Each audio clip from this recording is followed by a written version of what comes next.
Good morning, everybody. I am jumping on here today to tell you about my story, my life.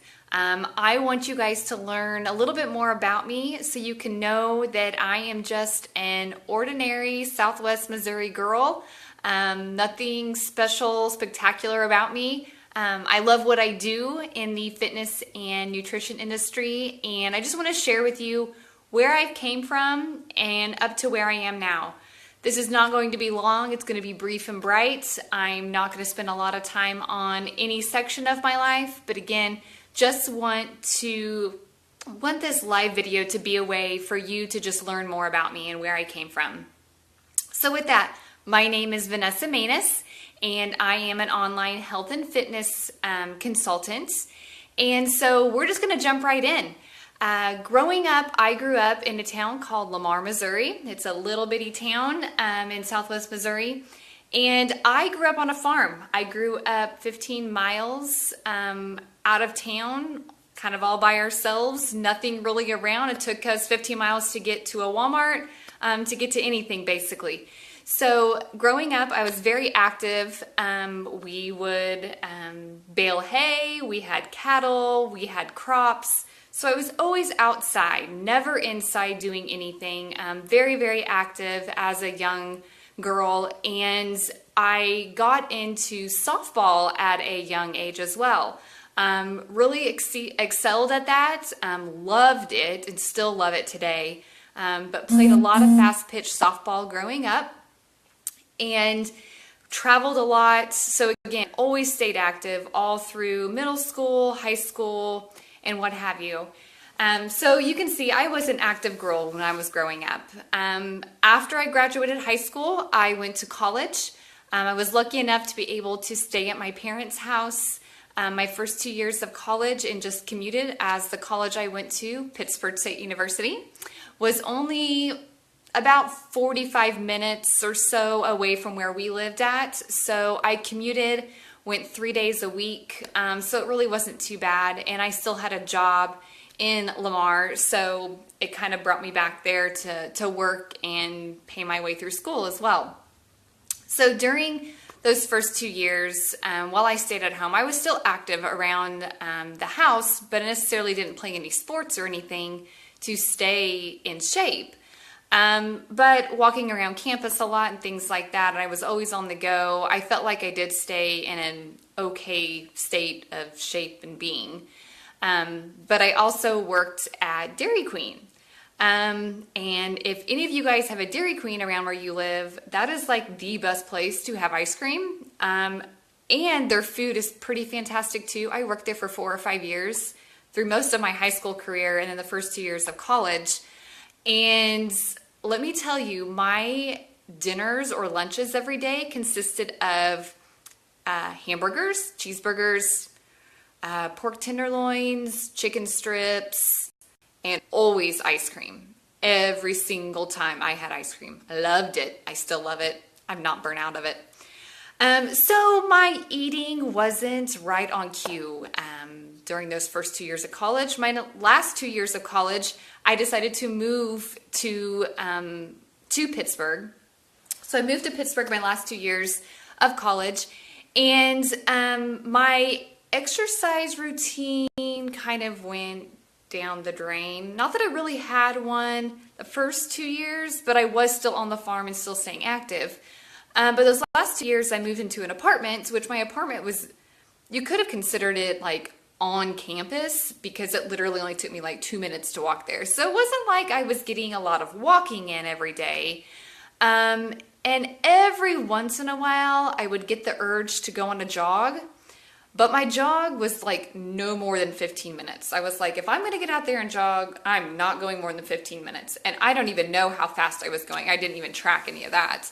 But that was on just a rare occasion. And that was the only exercise I did. I didn't do anything else. And meals during college, as probably many of you, consisted of cereal, macaroni and cheese, Subway. When they had like the $5 footlongs, I totally did Subway every week. Me and Mike, we'd always go to Subway and get the footlongs, and I'd eat the whole thing. No, I'd eat the whole thing. It wasn't like a big deal. Dollar menu from McDonald's, Taco Bell, and I'm not kidding you. It was, yeah, that's how I ate. So anyway, bypassed college, graduated there, moved to the Kansas City, Missouri area for a few years. When I got up there, I was determined, I was on my own at the time. I was determined to join a gym, start being healthier. So I joined, I won't name the name, but I joined one of those women's like circuit training type gyms, you know, where you stay at a certain station for so many seconds and you move on. Well, that worked for, I mean, I did it for a few months. I don't know that it necessarily worked, but it was getting me moving and active in a way that I hadn't been in a very, very long time. So I did that, but I was eating like crap, y'all. I mean, I was having bagels and cream cheese for breakfast, candy all throughout the day at the job I had, because the job I had was like a 1 p.m. to 10 p.m., 2 p.m. to 10 p.m. type job. So it was evenings. I always did bring my lunch, but what I brought in my lunch was not healthy. So anyway, I may have been exercising a little bit, but I was not eating right. Still not eating right. Every Friday I would treat myself to something, go to Red Robin, go to Culver's, Panera Bread, Chipotle. I mean, when you're in Kansas City, you have restaurants and fast food that you don't have in Southwest Missouri. And so you take advantage of like everything that's around you and you get the best thing on the menu. Because my Lord, I lived in a town of 4,000 people and we didn't have any of this stuff there. So anyway, so I then joined a gym, like a 24-hour type gym, more intense, and I really, really enjoyed it. I took spin classes, I took kickboxing classes, I even had a personal trainer for the first like few weeks that I was there. The membership was absolutely outrageous. But I did it. Like lots of us do, you know, you're ready for a change, so you'll just spend the money on something and you think you're going to do it. And I was consistent. I would go 4, maybe 5 times a week, never on the weekends. I would not. I mean, like, I absolutely am like, working on the weekends? Are you kidding me? I just couldn't like mentally grasp that concept, even though like my trainer was like, yeah, you probably should work out 1 day a week, maybe on the weekends, or change up your routine a little bit. I was just like, you're nuts. You don't even know what you're talking about. But anyway, I did the 24-hour gym for, you know, rest of the time that we lived up in Kansas City. And I did learn a lot more there. And my personal trainer at the time was telling me how I needed to implement 5 meals a day. Now, this was a brand new concept to me because normally I just ate 3 meals a day, you know, breakfast, lunch, and dinner.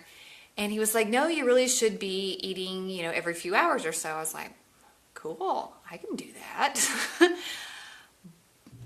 However, what I decided to implement in those extra 2 meals a day was a Mountain Dew, 3 Musketeers, anything that was sugary and sweet, because I thought it's a snack. I mean, I don't need to go grab like an apple or vegetables or anything like that. I can just, the vending machine's right there at work. I'm just going to grab a 3 Musketeers.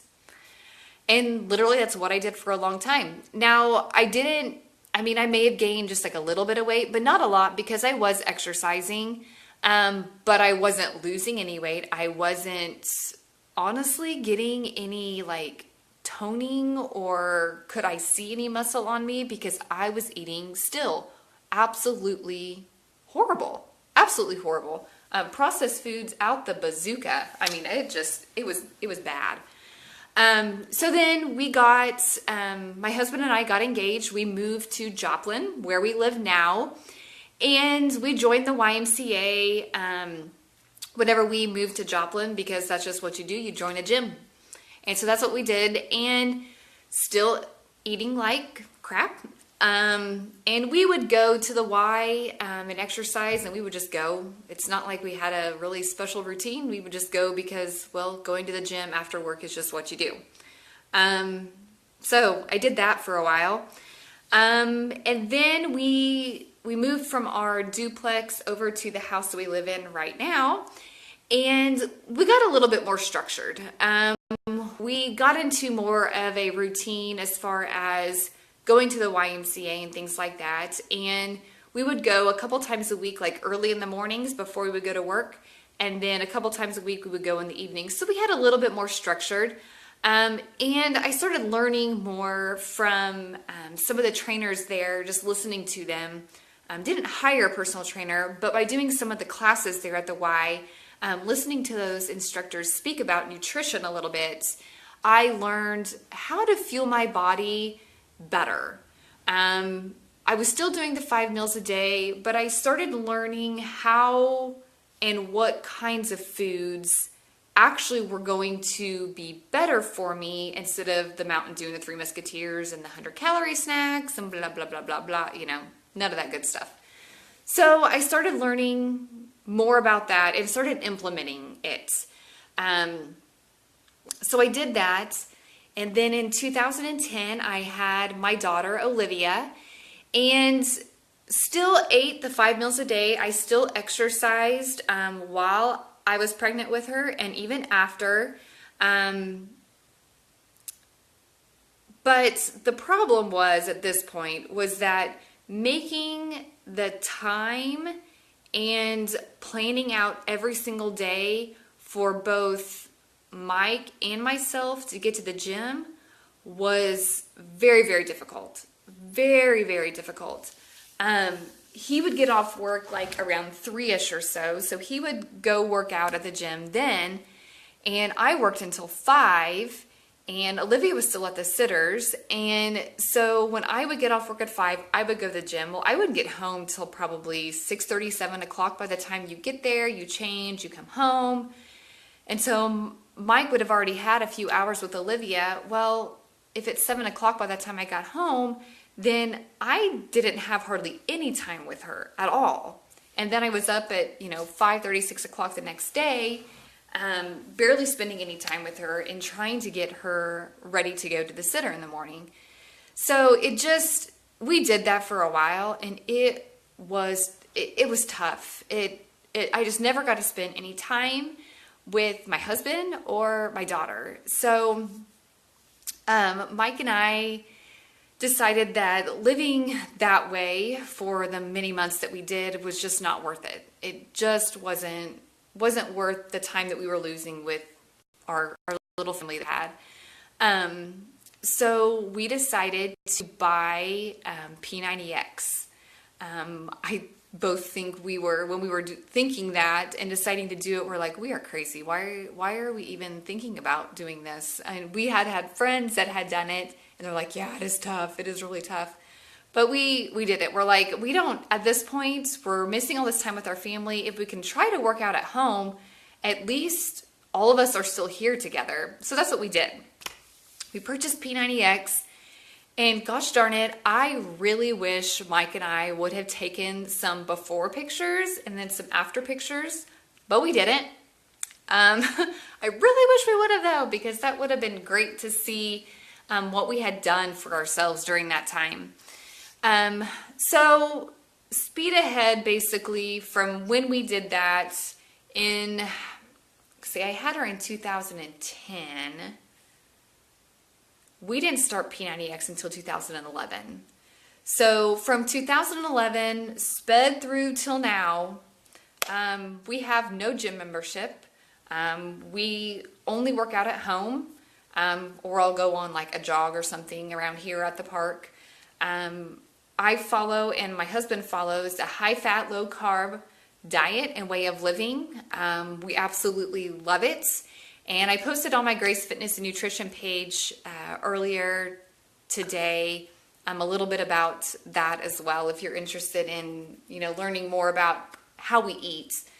My daughter Olivia, who is 6, she wants to work out with me. Not every day, not every day, because lots of times I work out while she's at school. But during the weekend, she likes to walk. So she likes to walk out there and she'll do a couple moves with me, and then she'll go play, and then she'll come do a couple moves with me. So how fun is that? If I went to the gym every day, that wouldn't happen because she's not even allowed where I would run or lift weights at. So she would never get to see mom and dad exercising and what we do to keep ourselves healthy. So my garage is my gym. That's where I get my me time. That's where I get to have some fun. That's where my daughter gets to come and work out with me at. So that is my kind of farmer girl to fitness gal story, kind of in a nutshell. And what I want you to get out of this video, and thank you all so much for watching live, or if you're watching the recording, I truly appreciate it. But basically what I want you guys to get out of this is to realize that even though maybe I portray across as this fitness and nutrition person that knows everything, I do not know everything. I do not have a degree in fitness. I have a degree in business management and marketing. I'm good at numbers, but I love and I'm passionate for staying healthy and helping others get healthy through fitness, through healthy eating, and through caring and loving for your body, like I have learned how to do over the years. So I want you to know just a little bit more about me so that you know where my background stands from, and so that maybe you can join this journey with me sometime in the future, whenever you're ready to become a healthier version of yourselves. And I also want this video to encourage you to share your story or a part of your story of your life, a trial that you have went through, that you have came through and you have learned from that. Share those trials and tribulations and learning experiences with others, because you never know what one thing you might say in your story that may help them in something in their lives. So thank you all so much for listening. Dairy Queen. Karen, you're not kidding me. Dairy Queen? That place, I love it. I still love it to today. Love their ice cream, love their burgers. I just love it. I love everything about it. I just wish there was more around here. So thank you all so much for jumping on. I don't see any questions. So anyway, thank you all very, very much for listening in. Be encouraged by this to share a trial in your life with somebody else, or just post it on your Facebook page. You don't know how it might help somebody or encourage somebody today. Thank you all so much for listening, and have an awesome rest of your Friday.